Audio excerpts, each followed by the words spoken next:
দুটি কণমানিৰ কৰুণ গাথা যন্ত্ৰণাত দিন কটাইছে শিশু দুটিয়ে দৰিদ্ৰ সীমাৰেখা তলৰ এটি পৰিয়ালৰ কৰুণ কাহিনী এটি কষ্টকৰ জীৱন কটাইছে 9 আৰু 6 বছৰীয়া দুটি শিশুৱে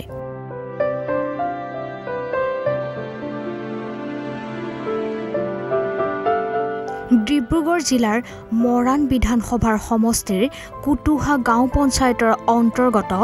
খুৰাং গাঁৱৰ নিবাসী সনাতন হালদাৰৰ দুয়োটি সন্তানে ফুলকুমলীয়া বয়সতে ভুগিছে জটিল ৰোগত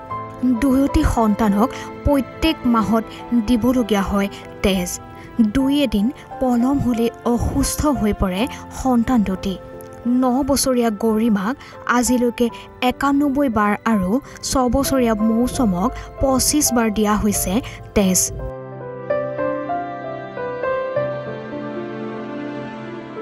অসমৰ চিকিৎসালয়ত চিকিৎসা কৰা হৈছে যদিও দুয়োটি সন্তানক প্ৰয়োজন এতিয়া উন্নত চিকিৎসাৰ প্ৰয়োজন বোন মেৰু ট্ৰান্সফাৰেশ্যন কিন্তু অৰ্থৰ অভাৱত দৰিদ্ৰ পৰিয়ালটোৱে উন্নত চিকিৎসা কৰিব পৰা নাই এই ৰোগত আক্ৰান্ত হোৱা সকলৰ চিকিৎসা 10 বছৰ হোৱা পূৰ্বে সম্পন্ন হ'বলগীয়া হয় অন্যথা সুস্থ হৈ উঠাৰ কোনো আশা নাথাকে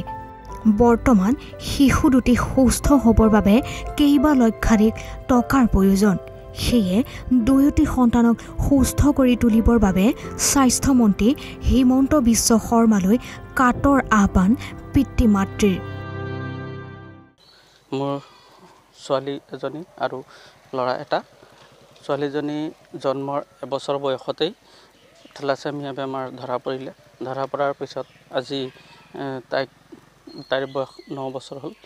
8 বছৰ ধৰি তাইক ব্লাড মাহে মাহে দি আছোঁ ডিব্ৰুগড় মেডিকেলত তাৰ পাছত মোৰ ল'ৰাটো জন্মৰ 4 বছৰ 6 মাহ বয়সত এই বেমাৰটো ধৰা পৰাৰ পিছত তাকো এতিয়া মই মেডিকেলতে ব্লাড ট্ৰান্সফিউজন কৰি আছোঁ ডক্টৰে কোৱা মতে 10 লাখ মান টকা এজনৰ দৰকাৰ হ'ব মই ইমান মোৰ সামৰ্থ্য নাই সেইকাৰণে মই চৰকাৰৰ ওচৰত সাহায্য বিচাৰিছোঁ আৰু আপোনালোকক সহায় বিচাৰিছোঁ